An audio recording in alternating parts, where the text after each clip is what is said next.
Ok, bonjour, bonsoir. Bienvenue à vous tous. Nous allons faire aujourd'hui une introduction à la trigonométrie. Donc, c'est un cours de base, ok? Et merci d'être là déjà. Je vous invite à partager pour tout le monde. C'est une contribution citoyenne. Donc, je vais faire ma part. Vous allez faire la vôtre. C'est de partager pour tout le monde, ok? C'est une introduction à la trigonométrie. Maintenant, d'abord, trigonométrie, vous savez ce que c'est.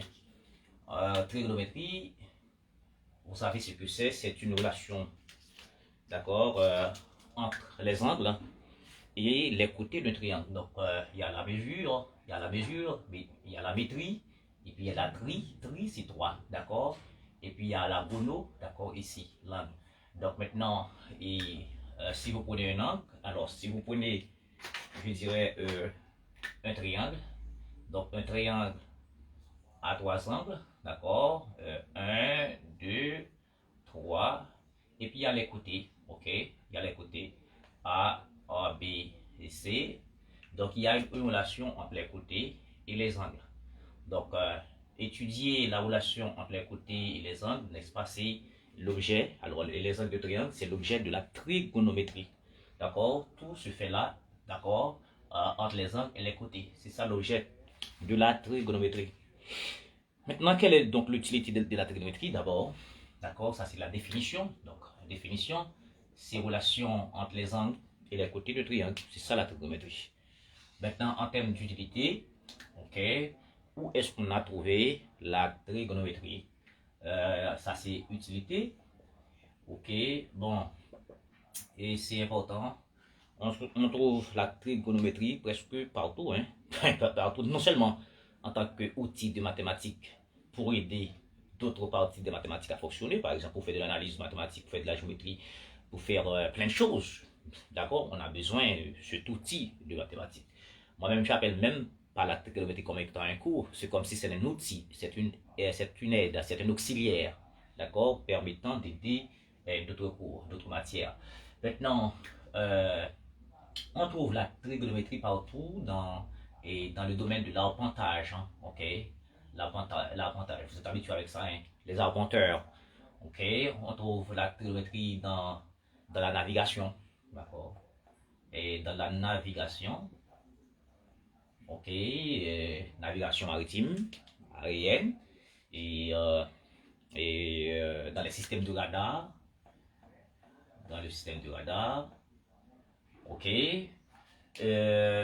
Dans la communication, dans les systèmes de satellites.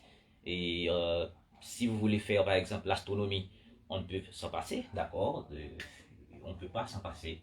On a besoin de la trigonométrie, d'accord, dans le domaine de l'astronomie. Ok,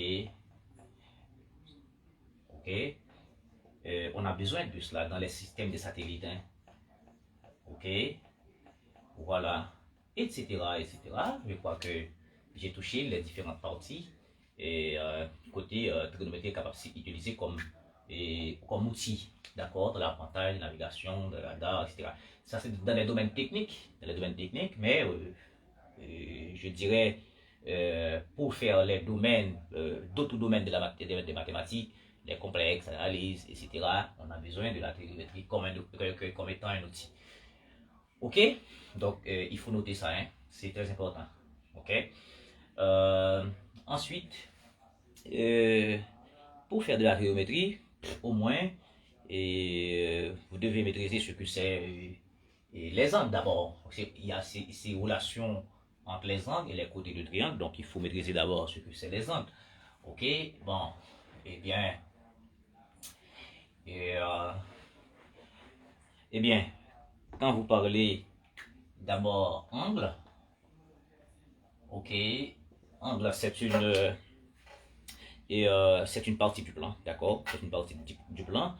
Côté, nous avons deux demi-droites qui rencontrent dans un point. Par exemple, vous prenez ça, ok, j'appelle ça un X, O, Y, ok, et c'est un angle, vous voyez, c'est une partie du plan, ok, cette partie du plan là est limitée par deux droites, ou bien deux demi-droites, issues du même sommet, d'accord, le sommet ici c'est O, et puis nous avons deux côtés, donc je dirais deux demi-droites, issus qui ont même origine, d'accord, OX, la demi-droite OX, la demi-droite OX, ok, et la demi-droite OY, je dirais, OY, d'accord, ont même origine. L'origine, n'est-ce pas, c'est O. Donc cette partie du plan là, on appelle ça un angle. Ok, bon, pour un angle, il y a, j'appelle ça déjà saillant, et puis ici c'est rentrant. L'angle saillant se trouve en 180, l'angle rentrant, d'accord, ici se trouve entre 180 et 360. Donc, après quoi, alors je définis un angle comme étant une partie du plan, limité par de deux droites issues du même sommet, d'une même origine. Donc, pour les angles, il y a, d'accord, et voilà, angle nul, angle nul. L'angle nul, c'est l'angle qu'on obtient par rotation, d'accord, de deux droites. Par exemple, si je fais une rotation de OY sur X, donc on va fermer l'angle, ok. D'accord, on va fermer ça, d'accord, on va fermer, donc on fait une rotation, soit OX dans le sens, si on fait dans le sens direct, donc on va faire une rotation de OX sur OY, donc l'angle sera fermé, hein, comme ça, voilà, on va avoir ça fermé. Donc, on va avoir l'angle nul. L'angle nul mesure 0. D'accord? Après quoi, on va avoir angle aigu. D'accord? Aigu. Ok. Obtus. Ok. Etc. Droit. Et voilà, plein de choses comme ça. Et angle plein. Ok. Angle plein. Et qui mesure 360 degrés. Et si on fait une rotation, si on a ça. D'accord? On a cette demi-droite là, OX. Et on fait une rotation. Comme ça, et puis on vient tomber même côté là, ok. Alors là, on fait une rotation de tout ça, donc on va avoir un angle plan qui mesure 360 degrés. Donc angle aigu, nul, etc. Voilà, des choses comme ça, il faut faire cette révision là. Après, il y a des angles qui sont adjacents, par exemple, d'accord. Bon, avant, il y a les angles qui sont opposés par le sommet, et si on prend ça, pardonne-moi, je fais ça avec la main levée, hein. D'accord, O, X, X', Y, d'accord, O, Y. Donc ces angles-là sont opposés par le sommet, d'accord. Ces angles sont au même sommet, et puis le côté de l'un prolonge le côté de l'autre, voilà, etc. Des choses comme ça, ok. Et si cet angle-là, d'accord, s'oppose à ça, mais aussi ça s'oppose à ça également, ok. Et voilà. Après quoi, après les angles opposés par le sommet, il y a les angles qu'on appelle les angles adjacents. Ok, si vous prenez ça, d'accord, je prends ça. Comment je vais faire un schéma, je prends ça comme ça, ok, voilà. Si je prends cet angle-là, et voilà, et ça c'est l'origine, ça c'est X, Y, Z. Donc vous êtes d'accord que l'angle X pour Y est d'accord et est adjacent à l'angle Y au Z. D'accord, l'angle 1 ici est adjacent à l'angle 2. Pourquoi? Parce que justement, et ces deux angles-là ont même origine, même sommet. Donc, et ces angles ont un côté commun qu'on appelle Y. Et ces angles-là se trouvent de part et d'autre du côté commun. D'accord, on appelle ces angles-là, ce sont des angles adjacents. Ok. Il y a des angles adjacents complémentaires, il y a des angles adjacents supplémentaires. Si la somme de deux angles, d'accord, donne 90, on dit que ces deux angles-là sont adjacents complémentaires. Si la somme de ces deux angles-là donne 180, on dit que ces deux angles-là sont adjacents supplémentaires, des choses comme ça. Ok, voilà, voilà. Ok, donc c'est pour un petit rappel sur les angles. Maintenant aussi, si vous voulez faire de la trigonométrie, il faut se référer aussi sur le cercle trigonométrique. Pardonnez-moi pour la construction. Ok, voilà. Est-ce que vous êtes là, hein? J'espère que vous êtes là. Ils sont là avec moi. Est-ce que vous êtes là avec moi? Ok, merci, vous êtes là. Et partagez pour nous.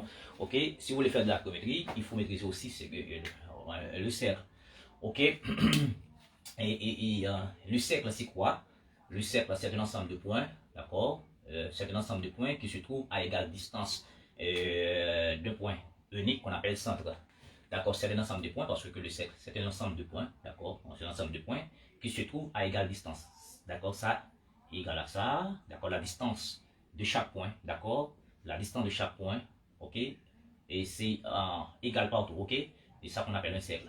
Chaque point que je prends ici, d'accord, par rapport au centre, c'est même pour n'importe quel point, d'accord? C'est ça qu'on appelle un cercle. Un cercle, c'est un ensemble de points, ok? C'est un ensemble de points qui se trouvent à égale distance d'un autre point qu'on appelle centre, ok? Tous ces points-là se trouvent à une égale distance. Donc, lorsque nous finissons par rapprocher, etc., et point très très très proche, ça vous donne un cercle. Mais il y a une définition beaucoup plus importante.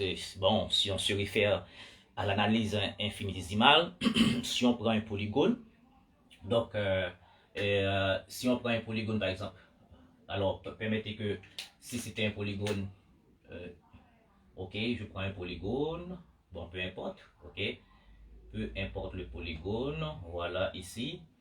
Donc, si je prends un polygone, peut-être c'est pas régulier, j'aurais aimé que ce soit régulier, mais je n'ai pas d'instrument là. Donc, ce polygone, 1, 2, 3, 4, 5, maintenant, 5 côtés. Ce pentagone, donc vous voyez que à main levée, et je pourrais faire inscrire un cercle là-dedans, ok. Je pourrais faire inscrire un cercle, donc mais avec des imperfections, avec des imperfections. Mais si je prends un polygone régulier de n côtés, mais avec n assez grand, donc vous allez voir que ce polygone régulier va être assimilé à un cercle. Donc, bien entendu, ça c'est l'objet de l'analyse infinitésimale. Ok, donc si je prends un polygone régulier, autant que j'augmente, d'accord, le nombre de côtés, donc ça c'est un pentagone. Si je passe à un polygone de 20 côtés, donc, ok, les côtés deviennent de plus en plus petits, d'accord. Et si je prends le nombre de côtés, je fais ça tendre vers l'infini, donc vous allez voir que le polygone va devenir automatiquement un cercle. Ça, c'est pas l'objet de notre cours, ça c'est une introduction, ça c'est une introduction à l'analyse infinitésimale. Ok, je ne peux pas tout faire là pour les enfants parce que je ne fais pas vous bouler, d'accord, je ne veux pas griller des têtes. Ok, maintenant, dans un cercle, ok, dans un cercle, si je prends un cercle, il y a des caractéristiques du cercle, donc il y a le centre du cercle, d'accord, et puis il y a le rayon. Voilà, il y a le centre que j'appelle O, il y a le rayon. Donc, je peux appeler ça un OM. OM, c'est le rayon. Donc, OM étant que rayon, c'est une longueur. D'accord, que je peux écrire comme ça. OM sans flèche. D'accord, ou bien je peux faire comme ça en norme. O, OM, et puis je fais ça, ok. Voilà. Donc, ça, c'est le rayon. C'est une longueur positive. Maintenant, si je prends deux rayons, donc là, je vais avoir quelque chose qu'on va appeler un secteur séculaire. Et si je prends cette partie-là, on va appeler ça un secteur circulaire qui est une partie du disque limitée par deux rayons. Et de même, si je prends une partie du cercle, d'accord, je vais appeler ça un arc de cercle, d'accord. Si je prends ça ici, d'accord, on va appeler ça un arc de cercle, ok. Et maintenant, étant un arc de cercle, si je prolonge ici, dans cet arc de cercle-là, ok, il va y avoir un angle, qui intercepte en cet arc de cercle. Ok, cet angle-là s'appelle un angle au centre. D'accord, un angle au centre est un angle qui a pour sommet le centre du cercle. D'accord, un angle au centre, c'est un angle qui a pour sommet le centre du cercle et pour côté du rayon. Donc cet angle au centre-là, et je dirais, intercepte, d'accord, une portion de du cercle, une portion du cercle. Donc cette portion du cercle s'appelle un arc de cercle. Après quoi, il y a les cordes, les cordes, je dirais, je dirais coupe, et le cercle en deux points. Après quoi, il y a le diamètre, plein de choses comme ça. Bon, ce qui m'intéresse là, c'est l'angle au centre. D'accord, c'est l'angle au centre. Et bien l'angle au centre, mes chers amis, cet angle-là, si j'appelle ça, c'est l'origine. O, ça c'est M, un M'. Donc, quelle est donc la mesure de l'angle au centre? Eh bien, pour trouver la mesure de l'angle au centre, vous devez tenir compte de la mesure totale du cercle. Et ici, pour la longueur de du cercle, on doit tenir compte de toute la circonférence. Et bien, c'est pourquoi on doit dire que la mesure de l'arc M', d'accord, sur toute la longueur du cercle, ou bien la circonférence, si vous voulez, d'accord, ce sera égal, ok, à la mesure de l'angle au centre, mesure de l'angle au centre, M, O, M', M en haut, M', ok, et le tout sur 360 degrés. D'accord? Si vous voulez trouver la mesure d'un arc de cercle, donc il faut tenir compte, je dirais, de toute la longueur du cercle. Et l'angle au centre, d'accord, dépend aussi de toute la mesure du cercle. Donc ça veut dire, c'est ça qu'on dit que la longueur d'un arc de cercle est proportionnelle à sa mesure. C'est ça, cette relation de proportionnalité. D'accord? Ça, c'est une relation de proportionnalité. Ok? C'est une relation de proportionnalité, c'est-à-dire la mesure de l'arc, la mesure de l'arc M', sur la longueur totale du cercle, d'accord, est égale à la mesure de l'angle au centre. Et cet angle-là, sur 360 degrés. C'est important, ok, de noter ça. Ok? Est-ce que vous voyez là, est-ce qu'il y a un souci? Il y a un souci. Je vais régler ça. Ok. Vous ne voyez pas. Il y a un souci. Ok. Ça va. Ok. Ok. Voilà. C'est important de comprendre ces choses. D'accord. Si vous avez un angle au centre, par exemple, si vous avez ça là, vous avez ça comme ça, et puis vous avez un angle au centre, un cercle de rayon, par exemple 3 cm, et puis vous avez un angle au centre de 25 degrés, d'accord, et vous voulez cette longueur d'accord, du cercle, cette longueur de l'arc, d'accord, eh bien, pas de souci, il suffit de dire que cette longueur, que je peux appeler M', d'accord, ce sera la mesure de M' ici, sur la longueur du cercle, étant donné que j'ai les rayons, donc la longueur du cercle, ce sera un 2 pi par rayon. 2 pi par rayon, d'accord, 2 pi par rayon, eh bien, je fais la mesure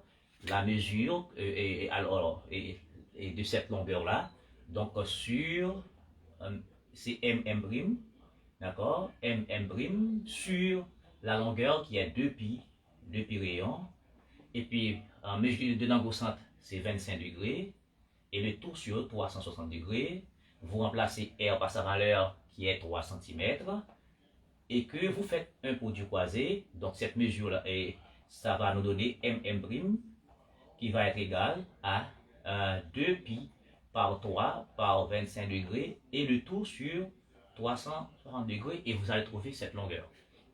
Ok? Vous allez trouver cette longueur et sans trop grande difficulté. Voilà. Et c'est simple. Ok? Bon, si vous voulez faire de la trigonométrie, d'abord, il faut être capable de faire des jeux sur les angles, sur le triangle, etc. Bon, voilà. Maintenant, on vient de voir la définition de la trigonométrie. D'accord? C'est son champ d'application. D'accord? Je viens de voir la définition. Et je vois aussi l'utilité, bien champ d'application, ou bien application de la trigonométrie. Ok, je parle des angles. Ok, je parle des angles. Je parle également des angles. Et maintenant, les triangles. Triangles maintenant. Ok. Et pour faire de la trigonométrie, d'abord les triangles aussi. Ok, les triangles aussi. Ok, les triangles aussi. C'est quoi un triangle? Un triangle, c'est une partie du plan, d'accord, qui se trouve entre trois droites qui se coupent 2 à 2. D'accord, je prends ça. D'accord, je prends ça. Et puis je prends ça. Ces droites se coupent 2 à 2. Donc cette partie du plan là, ok, cette partie du plan là, on appelle ça un triangle. Ok, 3 droites qui se coupent 2 à 2. Ok, voilà, 2 à 2. Les 3 droites se coupent 2 à 2. Cette partie-là s'appelle un triangle. Ok?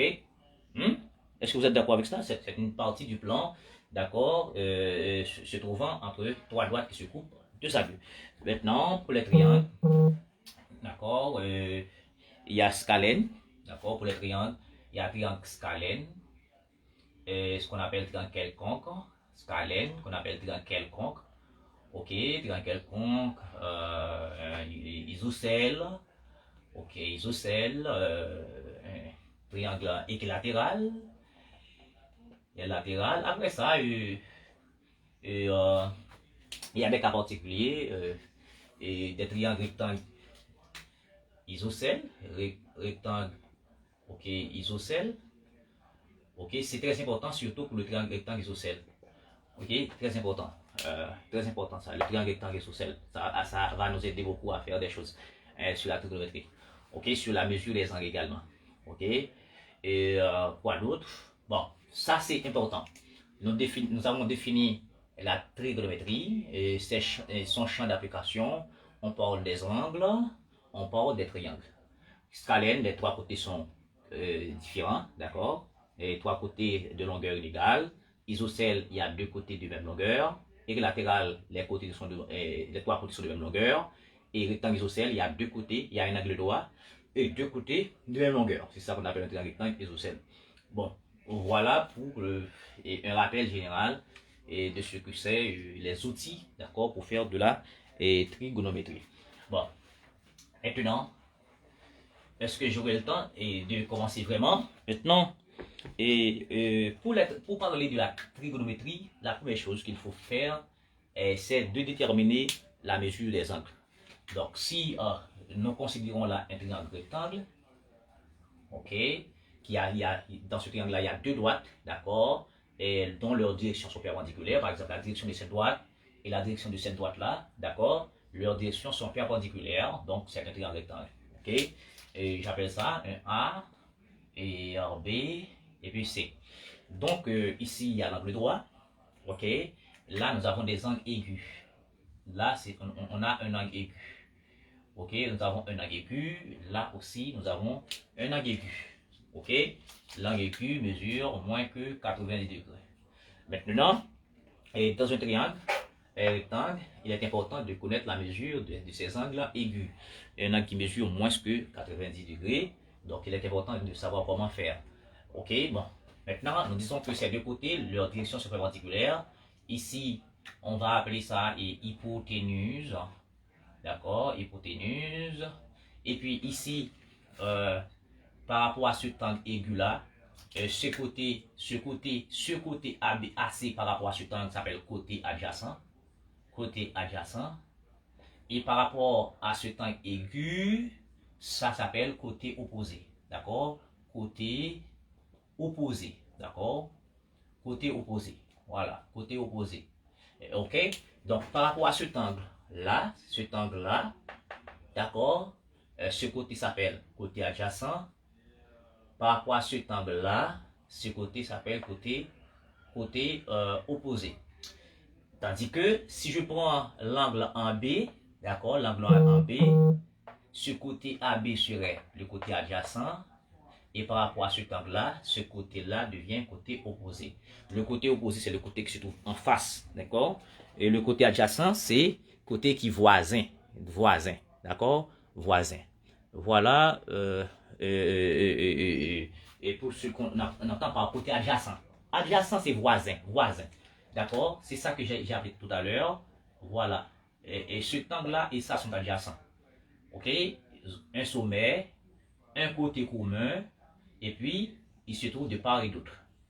Mais si on prend, ça c'est deux côtés, d'accord, deux angles adjacents, mais un côté peut être adjacent à un angle voisin. Par exemple, si je prends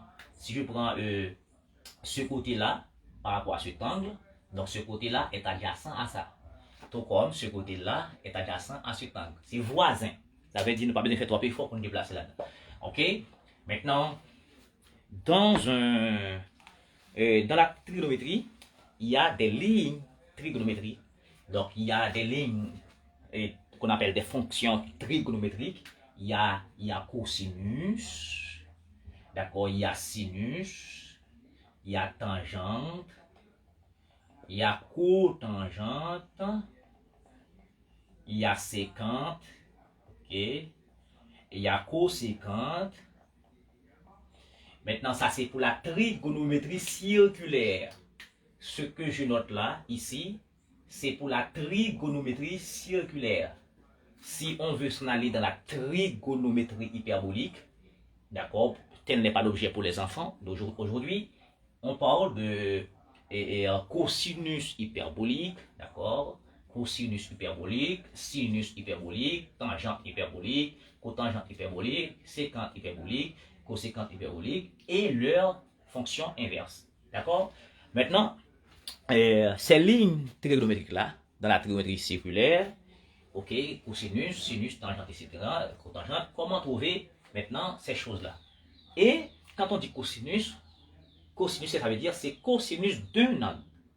Sinus d'un angle. Et ça qu'il faut comprendre. Par exemple, j'ai cet angle-là, C, d'accord, que je peux appeler un alpha, comme vous voulez, d'accord. Je peux déterminer son sinus, son cosinus, sa tangente, sa cotangente, etc. Et notez bien, quand on parle de cosinus, sinus, etc., ce sont des fonctions d'un angle. Ça dépend d'un angle. Voilà. Eh bien, si je veux cet angle, je peux déterminer aisément, pas de souci. Donc, comment on définit le cosinus? D'accord. Alors, dans ce contexte, je dirais enfantin, donc le cosinus de cet angle alpha, d'accord? Ici, bon, j'appelle ça lambda, ok, ou bien bêta, si vous voulez, bêta, ok, et le cosinus alpha, c'est un rapport entre le côté qui est adjacent, d'accord, c'est côté adjacent à l'angle, c'est le côté adjacent à l'angle sur la longueur de l'hypoténuse, sur l'hypoténuse. Donc le côté adjacent à l'angle alpha sur l'hypoténuse. Donc le côté adjacent s'appelle AC. Sur l'hypoténuse qui s'appelle BC. Ok, ça c'est le cosinus alpha. Je peux également trouver le sinus alpha. Le sinus alpha de cet angle-là, je dois tenir compte du côté opposé. C'est la longueur du côté opposé, d'accord, à l'angle bêta sur l'hypoténuse. Donc, ici, sinus alpha, d'accord, c'est le côté opposé qui est AB, d'accord, AB sur l'hypoténuse qui s'appelle encore BC. Voilà. Et puis, sitôt avoir le cosinus du sinus, rapidement, on peut trouver la tangente. La tangente, c'est un rapport. C'est un rapport par définition entre le sinus de l'angle et le cosinus de l'angle. Donc, d'abord, eh bien, tangente alpha. Tangente alpha, TAN, c'est la notation nouvelle. Eh bien, la notation historique, c'est TG. On dit TG alpha, tangente alpha. De plus en plus, on note TAN, tangente alpha, comme vous voulez. Vous êtes libre de faire. C'est un rapport entre le sinus de l'angle sur le cosinus de l'angle. Ok? Et bien là, ici, si vous prenez le sinus alpha, c'est AB sur BC. Le cosinus alpha, c'est AC sur BC. Du coup, vous allez voir que ce sera AB en simplifiant par BC. D'accord? C'est AB sur AC. C'est AB et sur AC. D'accord? Donc, regardez bien, je prends ça. D'accord? Je prends le sinus alpha qui est AB sur BC au numérateur. Et puis, le cosinus alpha, c'est AC sur BC. Donc, on fait l'inverse, on simplifie. Donc, il va rester AB sur AC. Donc, c'est le côté opposé. D'accord? C'est le côté opposé sur le côté adjacent. C'est ça qu'on appelle tangente. Si vous voulez, je prends et je fais pour vous. D'accord? Pour éviter cacophonie. Donc, ici, tangente alpha, c'est sinus alpha sur cosinus alpha. Sinus alpha, c'était AC, d'accord? AC.